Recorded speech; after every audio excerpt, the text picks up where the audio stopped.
Hello everyone. Good afternoon, a very good afternoon to everyone. I hope I'm audible. If not, just raise your hands. We'll be happy to fix the audio issues. Uh, Hi, everyone. Ashish, you're audible. all right, thank you, Karan. So, uh, so I think this webinar, as we have expressed it on our social media channel, this webinar was exclusively worked out to provide help our customers, our audience around the country with respect to the new TRAI guidelines and the information which has been flowing in and changing as we speak. We thought it's important to help everyone with our understanding of how things are flowing and provide clarity and unjumble all the things whatever we have understood. So that's what our intent is as part of this webinar. And I'd like to make a disclaimer, it's up on the screen as well, that these views are really personal, and it does not necessarily reflect anything around our company policy or the companies or the institutions we represent. This is absolutely general information, and most of this has been derived and summarized from publicly available information. So, with this, maybe we can get on into what we are up to. Can we have the next one, please? Yeah. So, what we'll cover today is how do we navigate the complexities around the TRAI's new UCC guidelines. As we all understand, there have been a lot of uh, things which happened in the month of August, and all the whole sector went through an interesting journey. Well, interesting as well as a complicated journey. Uh, so we'll cover those things and take everyone through. With this, I'll just get on and move into introducing everyone on the call. So I am Ashish. I'll be moderating this session. I have with me Karan, who is the CEO of AcePhone. He's been with us with the industry for a while and understand these complexities around communication technologies, around telcos a lot. He's not been only associated with communication softwares or related technologies, but he has been working on various other innovative spaces like public cloud, cloud security in his time at Eastphone. So with this, I'll hand the stage to Karan and help everyone see through what we have understood and try to take it from there. Over to you, Karan, and I'd like to have the next slide, please. Thanks for that introduction, Ashish. And yes, and of course, Ashish has also been part of Ace One for I think almost 2 years now, and he's also he understands the industry as well as I do. So thank you for the introduction, Ashish. So all right, let's begin. So unsolicited commercial communication, right? So as the word suggests, what does it exactly mean? When are we penalized? When can we call customers? When can we not call customers? So, at the basic, as the word suggests, that if you're reaching out to someone, and it is not solicited by that person, right? So by default, it will fall under UCC. That's the very basic premise. Now, of course, we'll try and unjumble the various nuances, that what if I have an opt-in from the customer? What if the customer had asked me to call him or her, or the customer came to my store and signed a form wherein he's showing interest. We'll unjumble all of that, but primarily as the new regulations have come in, or old regulations which are being enforced strictly now, it's very clear that what the government and the regulatory authorities which are there, what they want is that, please don't make calls to customers when they are not warranting it, as the base suggests. If they have, if you want to reach out to such customers, if use the correct series that has been allotted, which is the 140 series for promotional calls. If they're not on a DND list, then only you can reach out to them. If they're on a DND list, they're not allowed to be reached out. And even if they are not on a D&D list, don't reach out to them 10 times a day.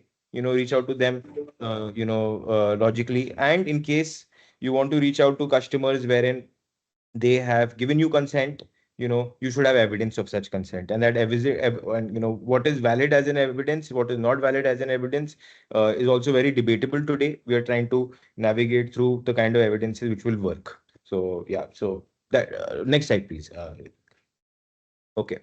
So before we jump on to the evidences and the guidelines, what is the role of TRAI? So TRAI is Telecom Regulatory Authority of India, and there is also another department in the government known as Department of Telecommunication.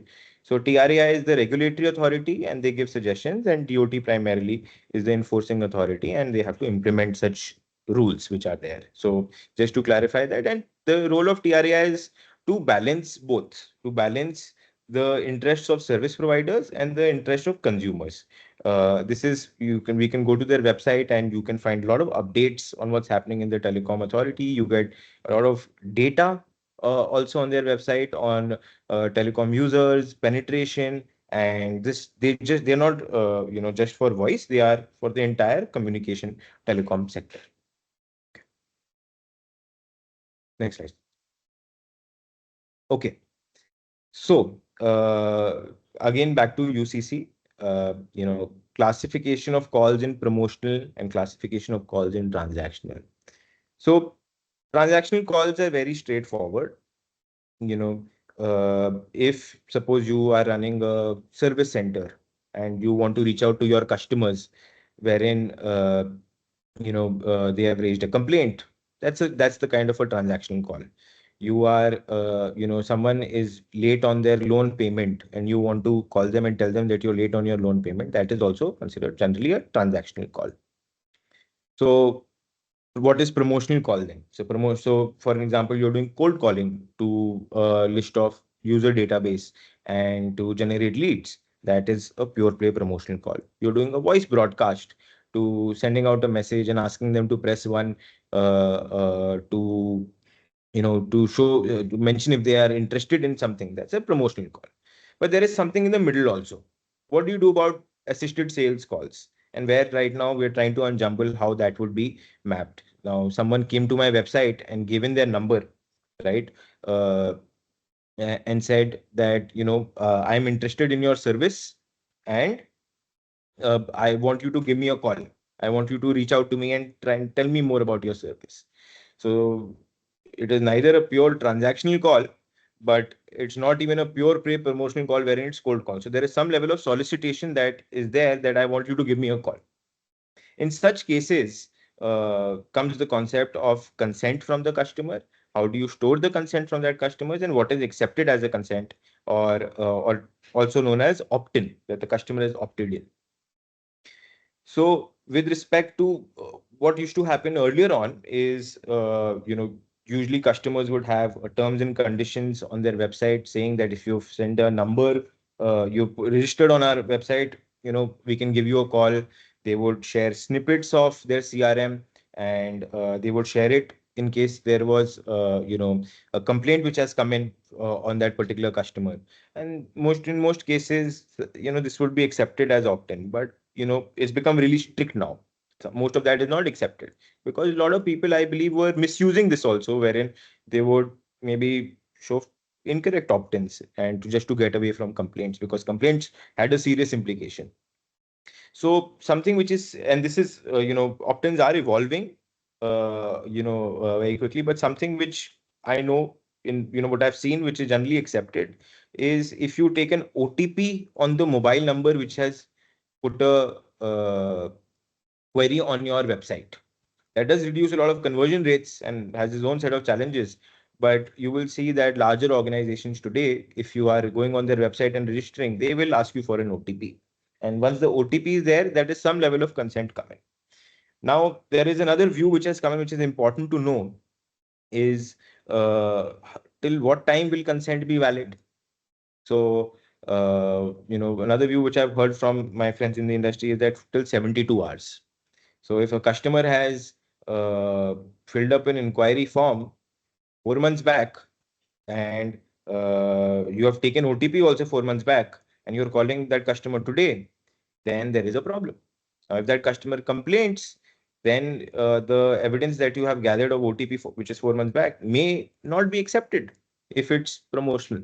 So a lot of times what customers may also look at doing is, of course, you need consent of the person that you're calling to store call recordings. That, hey, there was a proper conversation with the customer. This wasn't something wherein I'm calling and spamming the customer, because the government also wants to curb spam completely. So apart from that, there is also a digital consent infrastructure which has been created. I don't know when it will be launched. This wherein there is the vision is, from what my understanding is, that there is going to be a central platform uh, which will store consent for of the customers of each business centrally. And when you're calling, it will go through filtration with that. But for the time being, uh, uh, all promotional calls have to go through 140. You have to register yourself as a telemarketer, get the 140 series and make promotional calls through 140. And there is a new series for the BFSI sector, which we'll talk on in the further slides. Okay. So what does a UCC complaint look like?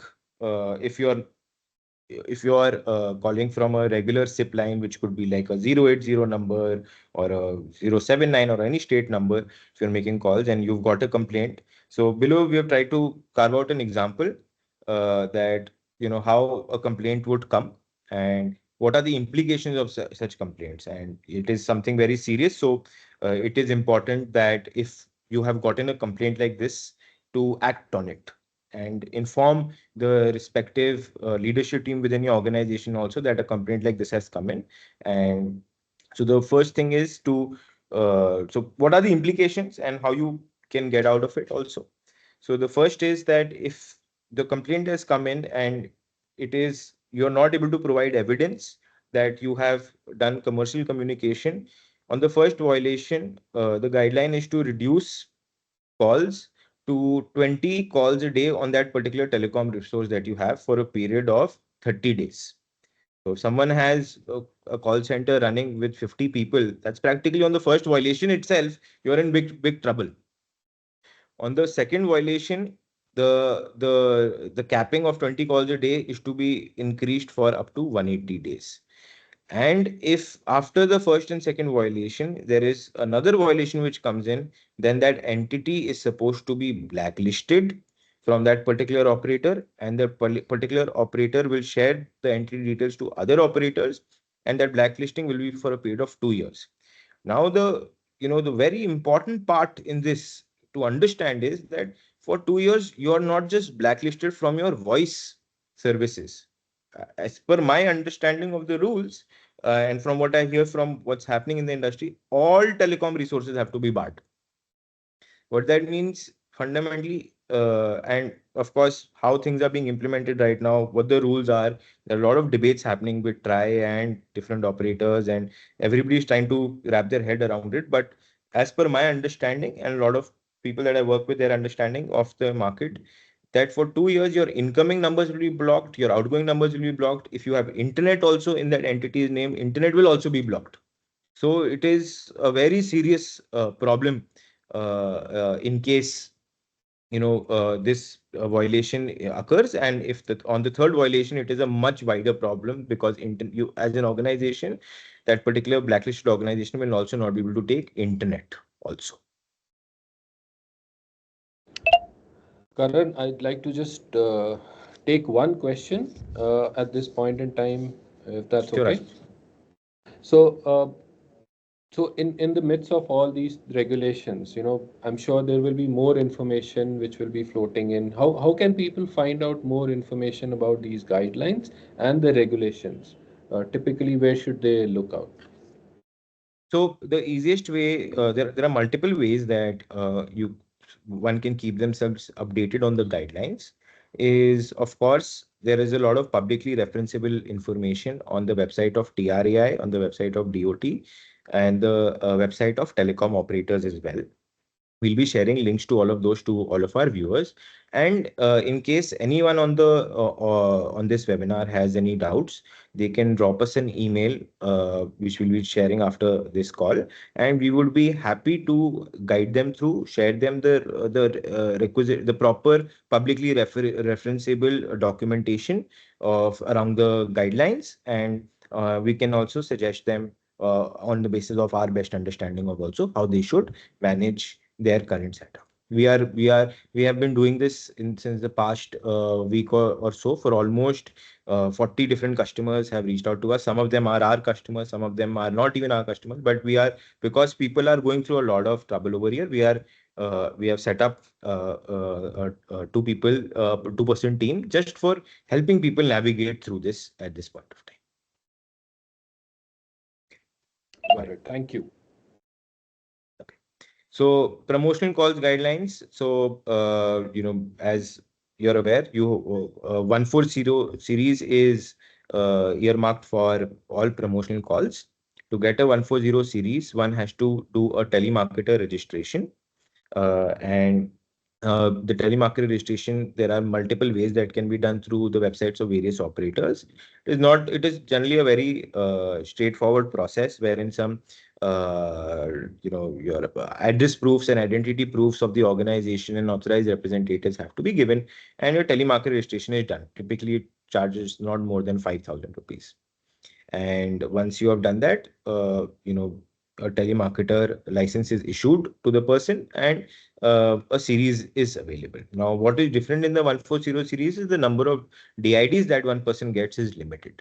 And calls going through 140 series typically, based on the operator, are already scrubbed for customers which are in the DND number series. So if you're using 140 series to make calls, they will not go to DND numbers. But something of very much important to note over here, that a complaint can still come if you're harassing customers through 140 series as well, right? And what counts as harassment is different for different operators, but a simple basic understanding is don't call a customer 10 times in one day, even if that customer is not on the DND list.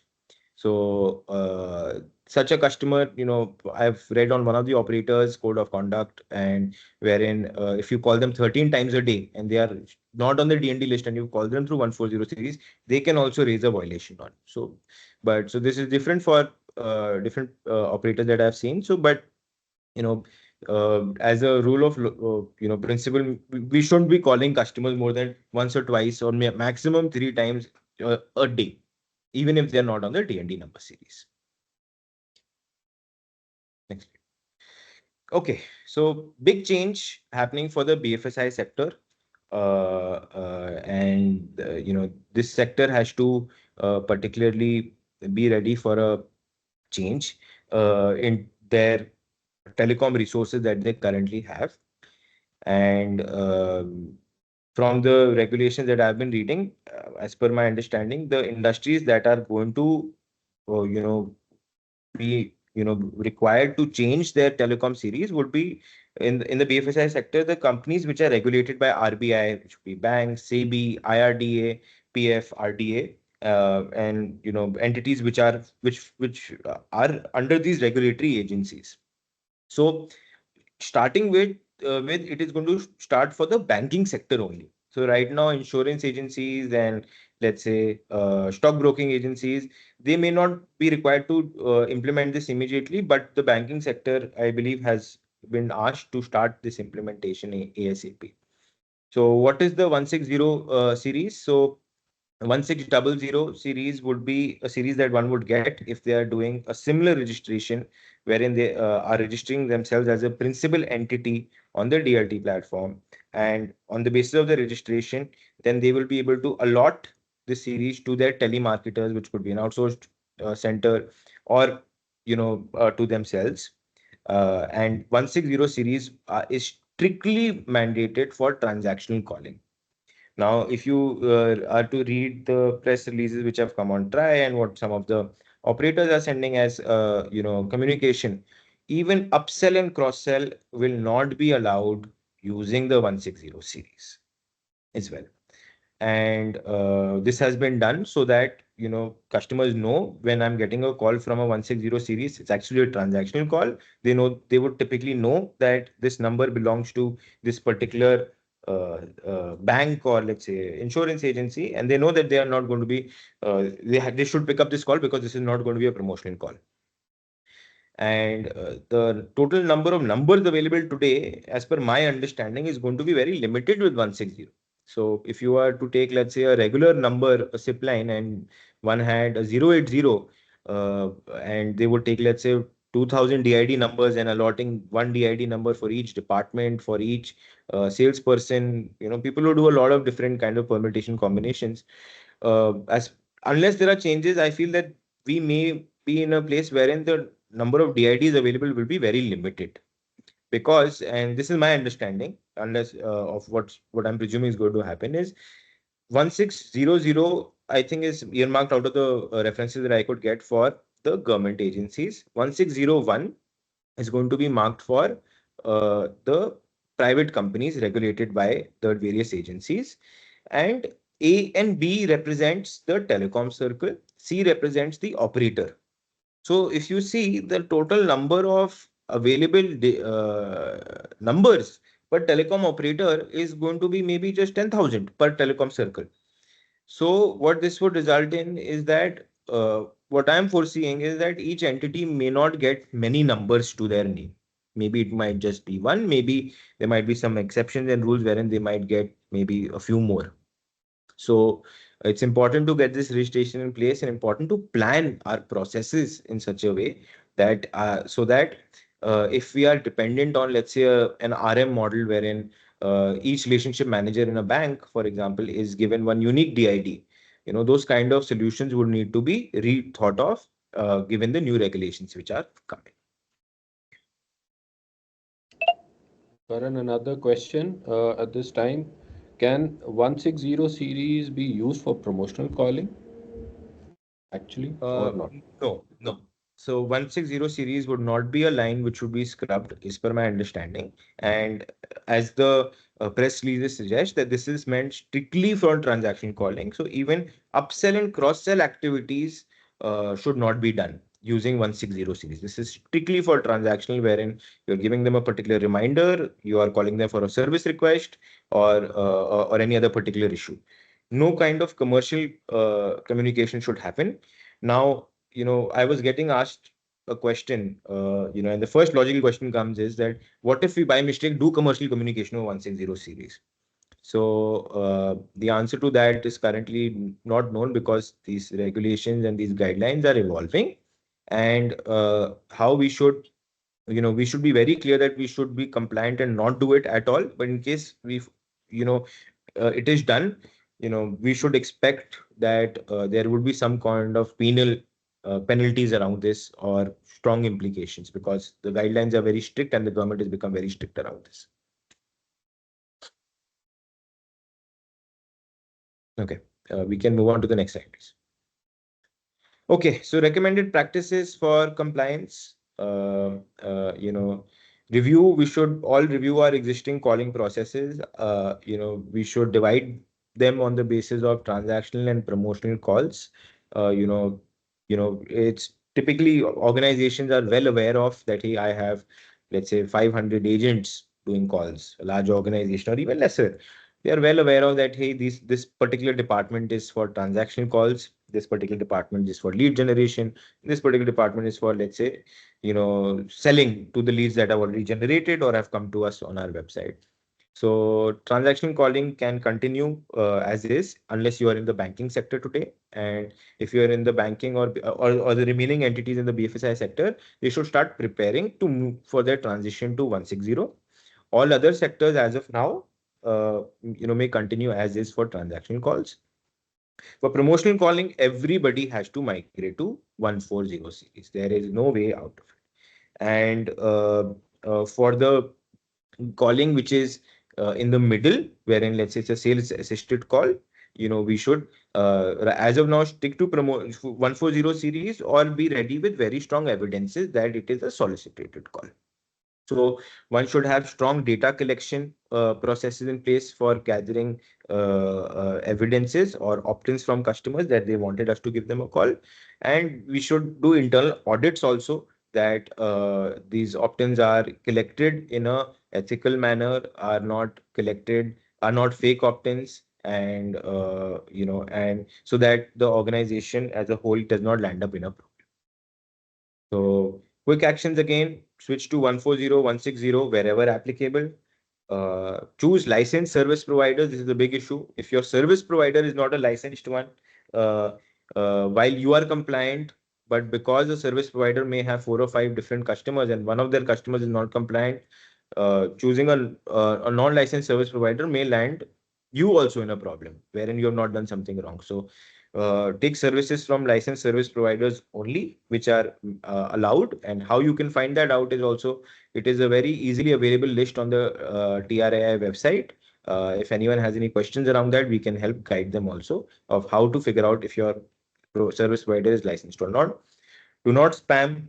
The regulations are strict, and I believe we are at Acephone taking this as a very welcome change, because we were never promoters of organizations that were doing a lot of spamming. We would tell them to focus on opt-ins and only get verification before you're calling customers. And so don't spam and practice compliance. Keep yourself updated. And we'll also be sharing regular emails of the new compliances which are coming in to the list of attendees of this webinar. And anyone else, if you would like, we will have a link on our website wherein you can go and register, and we'll be sharing regular updates. Okay. So, Ashi, do you have any other questions in mind before we go on to the summary? So, yeah, just one more. So if you can elaborate little bit more on how do people figure out who's a licensed service provider or an aggregator? Okay.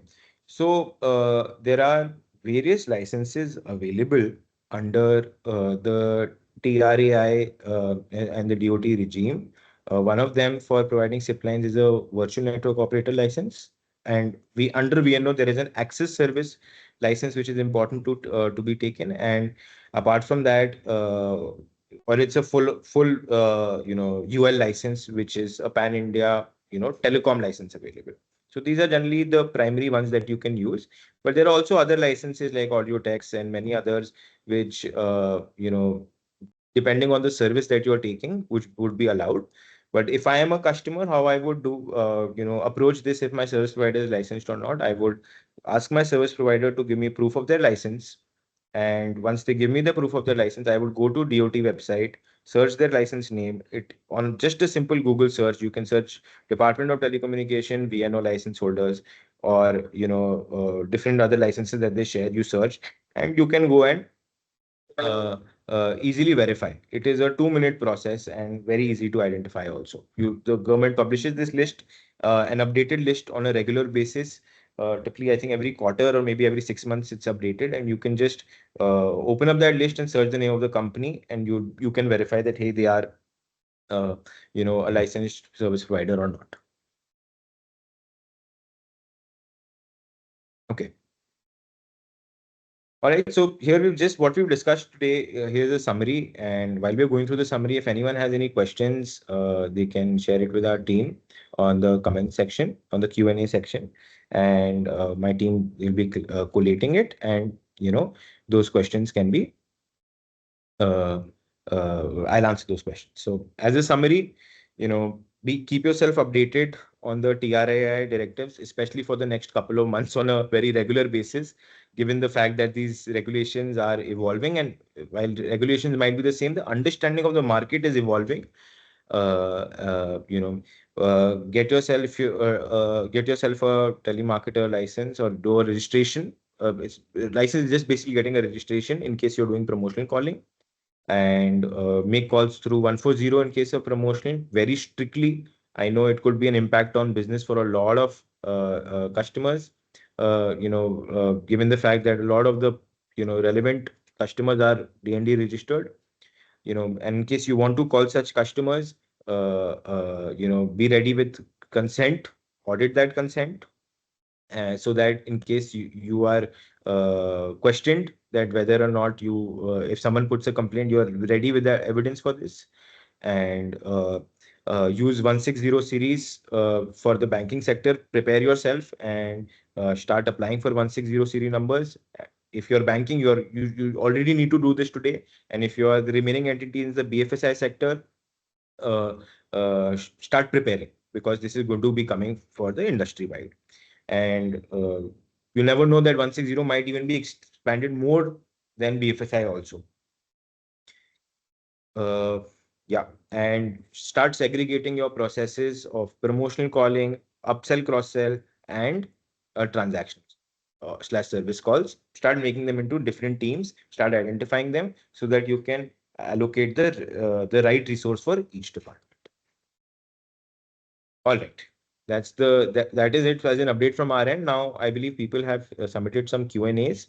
Ashish, if you could just share which all questions are there, and I'll be happy to answer those questions as well. Sure. Just a quick caveat that so there have been specific questions around which are not related to the content we are sharing.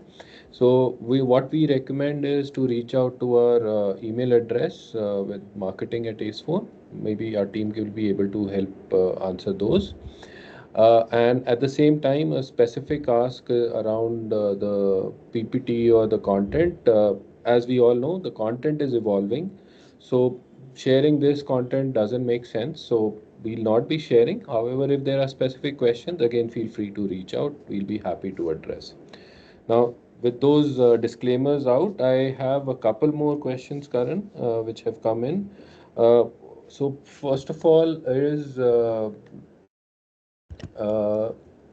is the process of opt-in has evolved. Now, what have been the changes, and what you know are there other changes you foresee or known already? Maybe you can cover that as a first thing. Okay. So, see, before I answer what I foresee, maybe I should mention is what happened that we have reached in a scenario where the government has given such strict uh, action directions to all operators. So, people were getting these complaints. I think I read in some article that some 9 lakh complaints have come in the last year to telecom operators over the last year.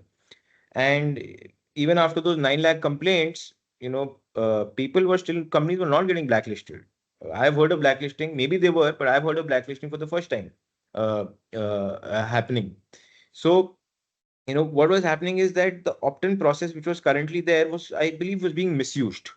So, and what I feel is that how the companies which have been blacklisted have been chosen on the basis of volume of complaint as well. So I think that is one thing which is important, that if you're getting a lot of volumes, you're at very high risk, even if you're giving opt-ins. That is one thing. Even though I think legally, if you have a correct opt-in, and even if there are volumes of complaints, that should not make a difference. But I'm seeing that uh, that it is may not stand as a ground, because it's not in black and white. Second is, in the earlier on process, one would share a screenshot of their CRM, of their terms and conditions, and the timestamp on which the customer raised a inquiry on their website, which could be in a way misused also. People may not be creating fake ones as well. So what now would work is strong evidence that you have an opt-in. And what stands as strong evidence, in my personal opinion, and of course these things are evolving, is I think an OTP verification of any inquiry which is coming in. And so when you're calling someone, once that person, and not so the OTP verification may only be valid for 72 hours. So I have a high level of confidence that 72 hours OTP verification would be valid, but after that, what may be accepted, what may not be accepted is questionable. And maybe storing call recordings, for that also you need consent of the customer that you're recording their call, may be required. Okay. So opt-ins as a world is changing. Thank you, Karan, for that. So Yeah. I think the next question is Can you again, so there's a ask from the audience, can you define the promotional coverage once again? Uh, I think that is one ask which is coming in. Okay, so any solicitation of unsolicited calls, as the word suggests, would be considered promotional coverage. How I have defined it in my mind is, if it's a cold call, definitely promotional. If it's, let's say, a voice broadcast for lead generation, it is definitely promotional. Wherein you have no touch with the customer, right? And uh, and you're calling that particular customer, it is 100% promotion. You have to go through the 140 route. That is the compliance which is required. But now there are calls which are not transactional but not purely promotional. What do you do about them? And the customer is a D&D registered customer. I had one customer ask me that, hey, I'm running 100 stores, and we get customers walk in on the stores to buy our product, and we take down their number, and then we have our salespeople call them, you know, which is in a way assisted sales. So where does that fall? So fundamentally, it is promotional, but uh, can you use a transactional line for that? Yes, you can in a way. There's no problem. But 160 definitely no. But can you use like a regular SIP line, which we've been using? Yeah, yes. But your opt-ins have to be ironclad. You have to have the evidences in place, because if you get a complaint, you have to prove that the customer solicited this call from me. So your evidences have to be very strong if you're not using 140 for any calls which are of promotional nature. In fact, any call, even for transaction calls, you need to have evidences from that customer, which could also be a service ticket, for example. And apart from that, you have to understand the new opt-in process and keep yourself updated as and when these opt-ins are, the processes are being updated. Yes, cool. The next question is again, just expanding on the promotional coverage only. The questions spawn across is promotional coverage involves only voice or calls, or does it also covers SMS, WhatsApp, also through promotional numbers? So uh, voice we have discussed on this webinar, so voice is definitely covered. SMS has their own set of nuances, which are very similar in nature. SMS has gotten more guidelines also of the kind of URLs you can send, and the authenticity of URLs and registrations around that as well. We have some information around that which we can share separately, but it's another 15-20 minute discussion, particularly on SMS. But the crux is that there are separate routes for promotional, there are separate routes for transactional, and on DND numbers, promotional messages should not go. With respect to WhatsApp, WhatsApp, I think the regulatory authorities are trying to put in regulations more for OTT providers like WhatsApp and other platforms. Currently, I don't have any guidelines personally around from the government from WhatsApp, but as a seller of WhatsApp business users and WhatsApp services, we know for a fact that WhatsApp will block you. If you're sending too many promotional calls, WhatsApp will block your number. If you are an entity registered with WhatsApp Business API, you have to register your templates. Your templates don't go through, and WhatsApp has a lot of restrictions around it. Right, Meta comes with its own set of compliances too. So I think it's But another SMS equivalent discussion, I would say. yeah, Okay, so next question, interesting one is, does the compliance apply to companies using phone numbers only for inbound counts, only wherein you have calls which are inbound? Are these also compliances relevant there? so if a customer is calling you, then they cannot complain, right? That I've gotten a call on DND. So maybe I've gotten that question not fully right. Right.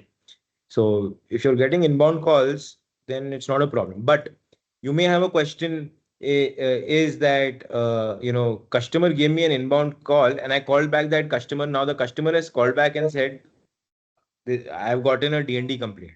It's rare, but I've seen things like that happen. Again, you need to have evidences that, hey, we got a call from this number, you know, it was maybe missed, or you were speaking to the customer and the call got dropped in the middle and we have called back. That evidence has to be given. And, in my opinion, it would probably be accepted as an opt-in if it's in a particular time period. Like I've gotten a call and I've just called back. But having said that, uh, you know, it'll be good to have call recording, but as there are laws around call recording also, which is that you need to have consent for call recording too. Right. I think this is a very interesting avenue, really. Uh, on and rightly said that you are actually on the verge of figuring out another layer of opt-in. Let's see how the regulations evolve, but as we all know, Yeah. regulations are evolving, especially on opt-ins, is what we understand. All right, so next question, and I guess we may have time for one more after this. So the next question, Karan, is so there have been a lot of changes which have been made across the industry. Now, how much time do entities, companies have to make these changes and conform to these? Are there any timelines provided, especially when it comes from our Sarkar? It comes without an end goal. So if you have any understanding around that. So we operate in US and UK markets, and there were changes like this happening, and we had an year of robocall mitigation in the US.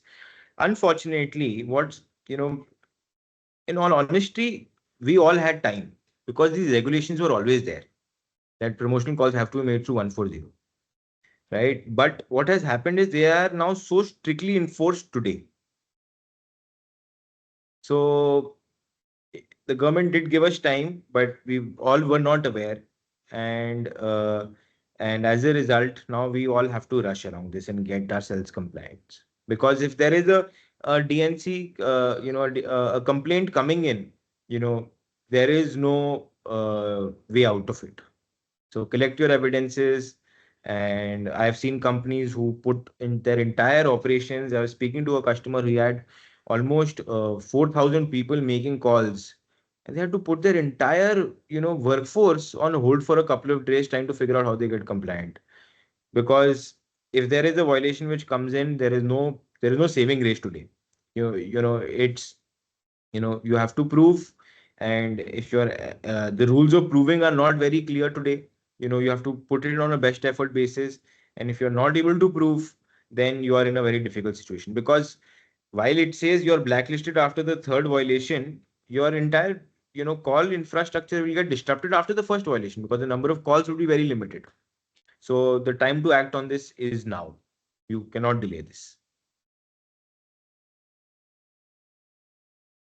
Cool. So it's now, or we have to go after the penalty. So please act as you know the industry moves faster.